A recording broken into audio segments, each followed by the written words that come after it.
Welcome, everyone. I'm Jeffrey Goodman, Director of Marketing and Development for the YMCA of Northwest Louisiana, and we're at 318 Latino Studios for Shreveport-Bossier, my city, my community, my home. And can't wait to have today's discussion. It's with Angel Martin. So, Angel, thanks for being here. Thank you Really so much. appreciate it. Yep. Of course, of course.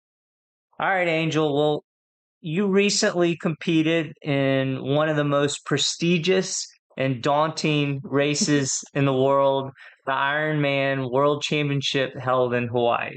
I did.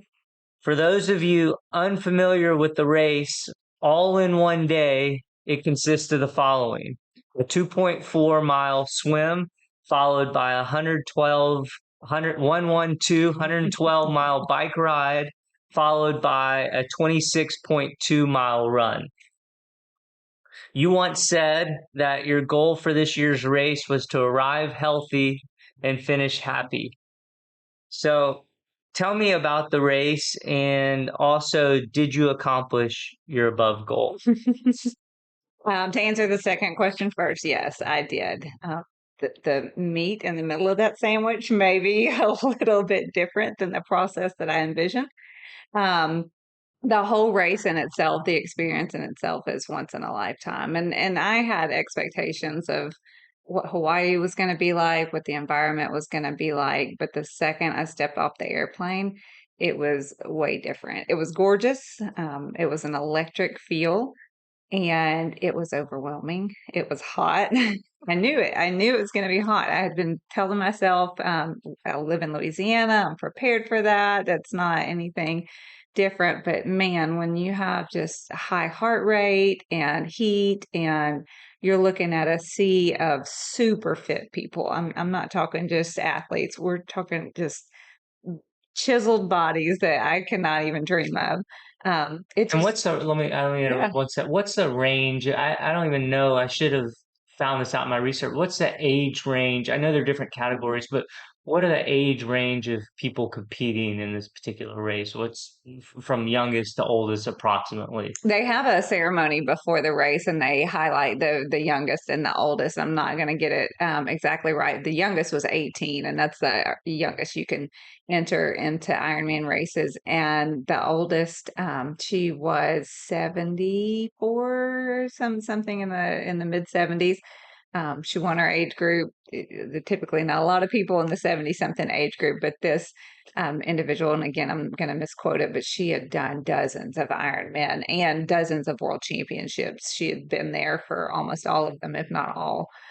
So it's, yeah, for me, little Angel Martin from Louisiana and going into this sea of super fit athletes and just highly talented, extraordinary women was intimidating, but and as we talked about, the race was only females. So not having males there, I didn't even think about it before, but I'd never been to a race like that, the race of that level with just females. I really appreciated that environment and not having that competitive nature. I mean, women are competitive, but males take it to another level, especially when a female tries to pass them and they think that shouldn't be that way. I know a lot of guys that are not like that at all. So don't get me wrong, but some are. And it just eliminated all of that just bravado. And the women were there supporting each other, making sure everybody felt like they belonged. And that was just a great way to start. So Was this the first year? Do you know? Was this the first time in Kona where it was a race of females only? it was so last year they had the women on one day and the men another day, but they were all in the same city at the same time. And they tried to volunteer for the opposites of that.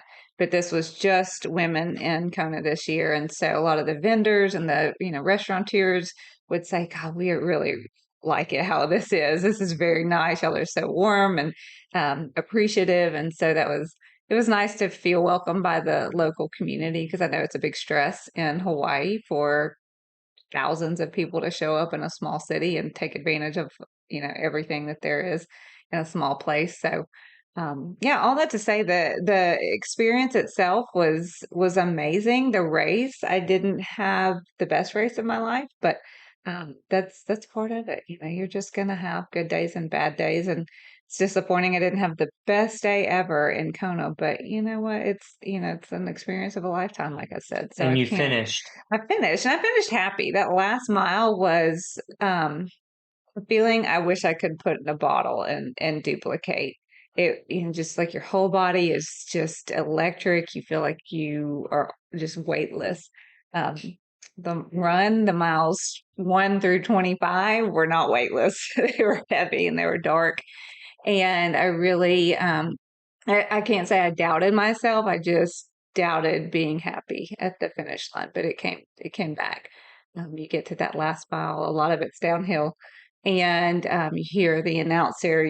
Everybody's just overwhelming with cheering you on, and it all comes back to you on why you're doing this. This is not for anybody. This is, it's all. It's not about a time. It's not about a podium. It's not about a medal or trophy. It's about you and what this means to you. And so, in that moment for me, I was just proud of not shutting down, not letting my mind overcome my body, or even vice versa, because I had to shuffle the run more than I thought I would. And, it was different than what I trained for. So, it could have got When you say shuffle, shuffle. There's run, walk, shuffle. So, and all my training runs, I was, minutes per mile faster than what I ran on race day, but it's what I had. And I could have completely shut down and walked or cried or crawled, but I didn't, because it's not me. And so that's kind of what I reflected on and said that's what I should be proud of, is not shutting down. and to give people some context, because I think it's important. So today is November 2nd, if I'm not mistaken. I might be,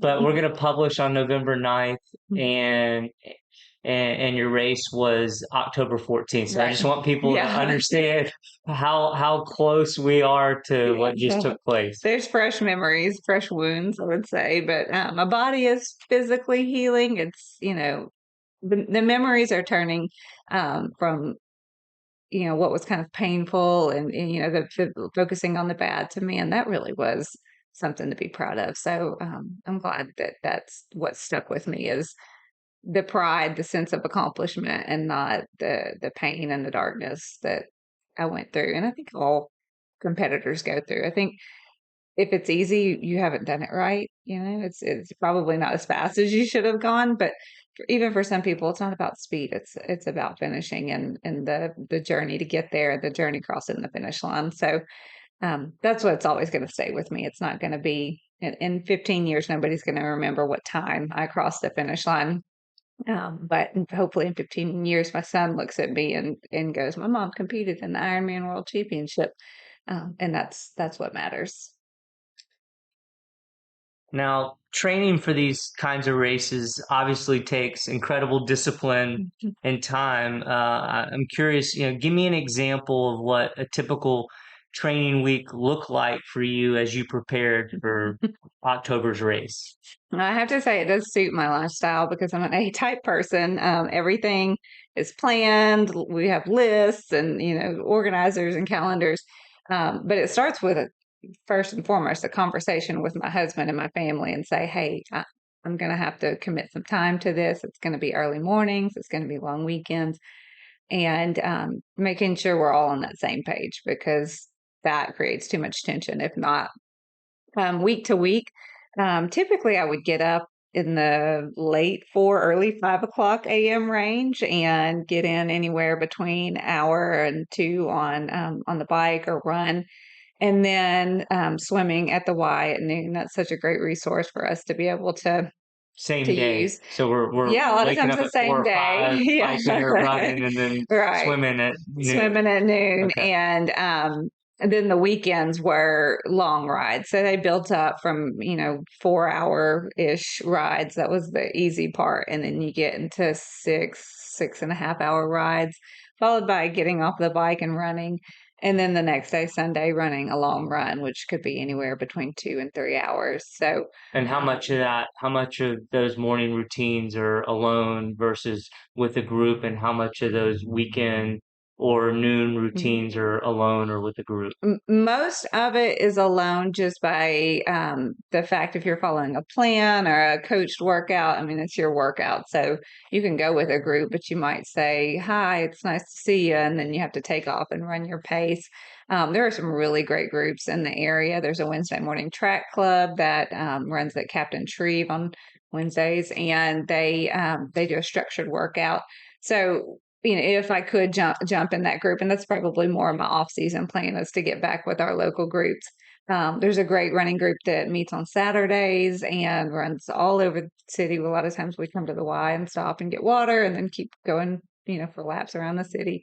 So joining those groups where possible, but it really gets hard at the end of your training when you're just running twice as long as anybody else. So and, 4 a.m., you don't want to spend extra time driving anywhere. So I've got a treadmill at home. My bike setup is on an indoor trainer at home. And then getting to the Y is not hard for me for work. So any week in total would look like anywhere from between 16 to 20 hours, a little bit over 20 hours after at the end of it. So yeah, to add all that up, you can't even think of. I mean, that's a part-time job in addition to my daytime job. That's more than a full-time job. So yeah, but that's just what keeps me going.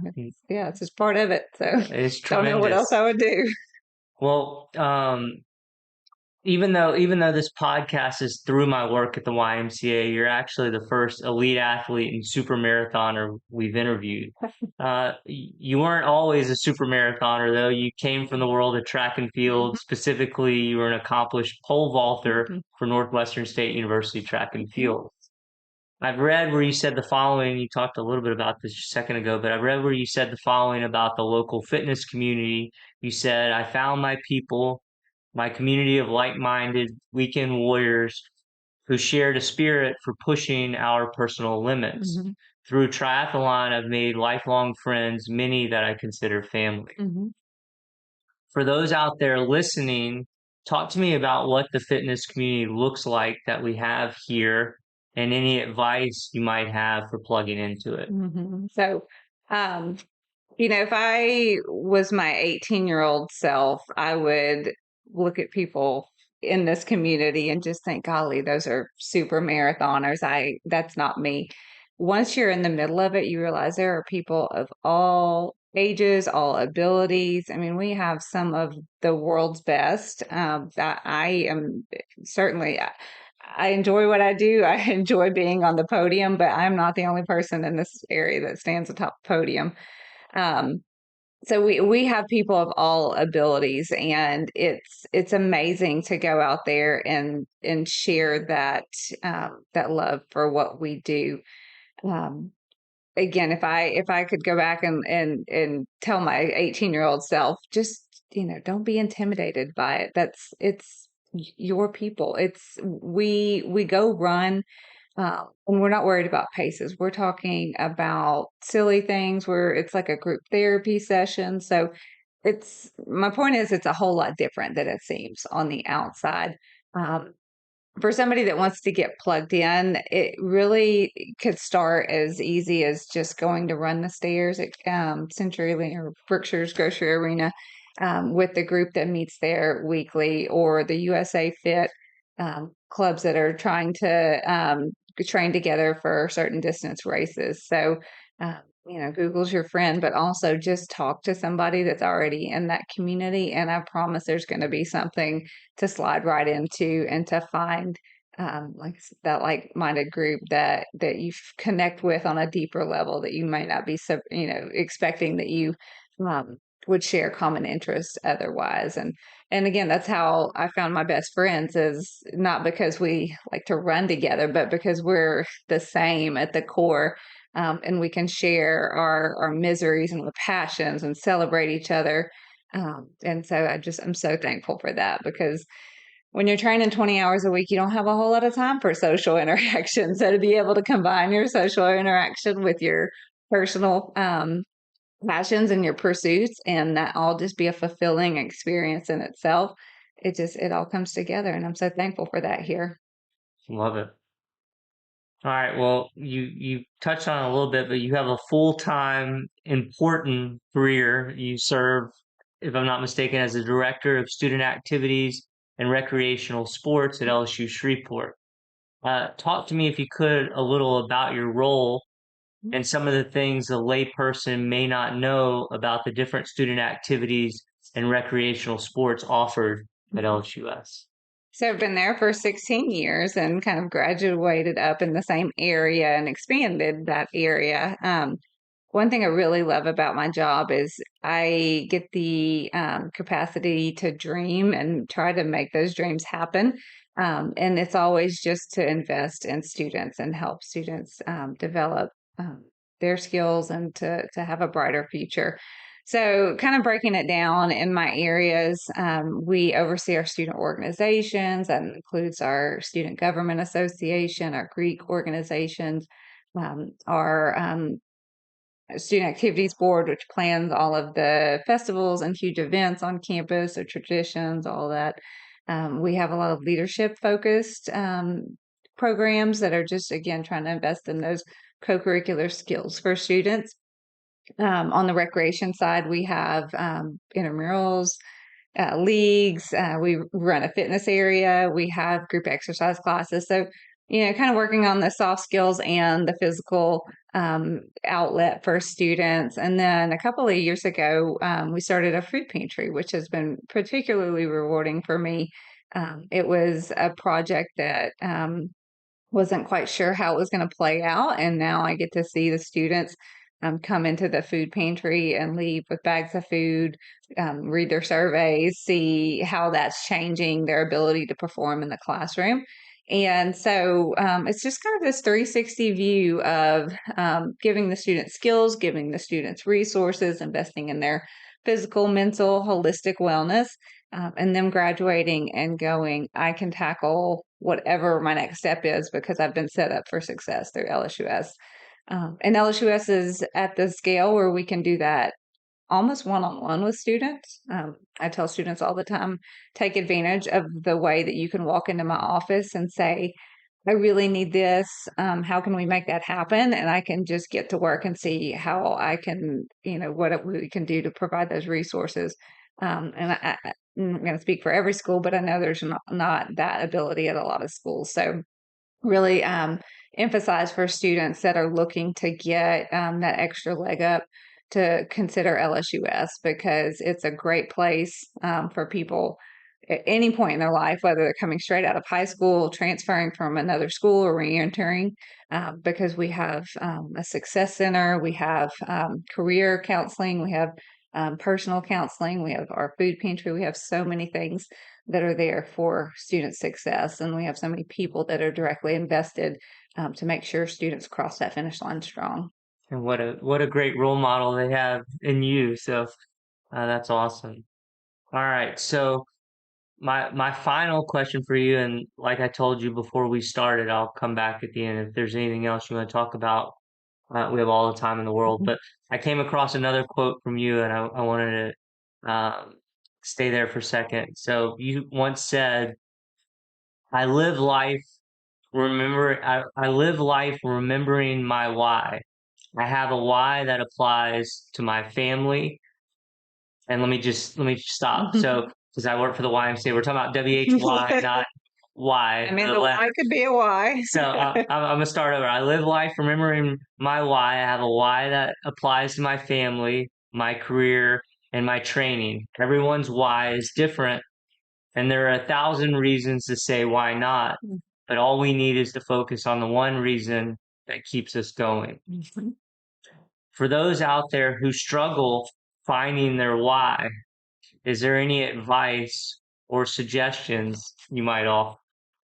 I would say don't focus on what you can't do, because we're all built differently. Focus on what you can do and focus on the appreciation, the abilities God has given you to be able to step out of your front door every day and do that thing well. So don't focus on the why not, but there is always one reason why. That might be something inside of you. That might be somebody in your circle or in your bubble that is watching you. Might be your son, might be your um, significant other, but focus on that one positive thing. For me, of course, family is my why, is because I have to be my best self for them to be a good example and a good rock for them. Um, for work, my why is to see students grow. So it's not about me; it's about them. And for fitness and for triathlon, it's easy to look at somebody who's gone to a world championship and say your why is because you want to win, and it's not at all. For me, it's about my mental health. Honestly, it's about that physical, mental outlet that I get to be able to de-stress and again focus on the appreciation that I have for the abilities God's given me every day. So that keeps me centered. And it may take some soul searching for anybody to find their own why. And it takes a little bit of um, pain and suffering to say I need to dig into the reasons why I've always said that's not for me or I can't do that. But when you find that one thing that does spark inside of you, just take that and admit it and celebrate it, share it with other people, because we all have abilities and greatness inside of us, and I want everybody to live like they are champions, because it's a great feeling. Was there anything else, Angel, that we didn't hit on? I mean, we could talk about so much. You're so accomplished and such an Mhm. inspiration in this community. I didn't know if there was any other subject or item that you Oh, wanted to mention. um, there's a lot I could go on. I really appreciate the YMCA. It's my happy place. Walking through the doors, even if I'm having a bad day, I look around the area, and people of all ages and abilities are just doing something that makes them happy and is improving on themselves. And I'm really thankful. I just thought about this the other day. I'm putting my son in the basketball program. He's been in soccer, and we're blessed to have that in our community to be able to offer our children, and for me to be able to go swim while he's swimming or playing basketball. So, man, we have a good community around here, and that includes all my fellow weekend warriors. I'm so thankful for them, and uh, sometimes I feel guilt for not lifting them up because I feel like, celebrating my accomplishments is, everybody's is so enthusiastic about that. And I just want to make sure that everybody knows how much I appreciate them, appreciate the support, my family included, my husband, Lauren, who is actually the person that oversees part of the maintenance of the equipment at the YMCA. So it's all part of our family and our community, and I'm really thankful. And I just want people to know how much I feel the love and appreciate it. Well, we're proud of you. Thank you. Thanks for being here. Of course. Thank you.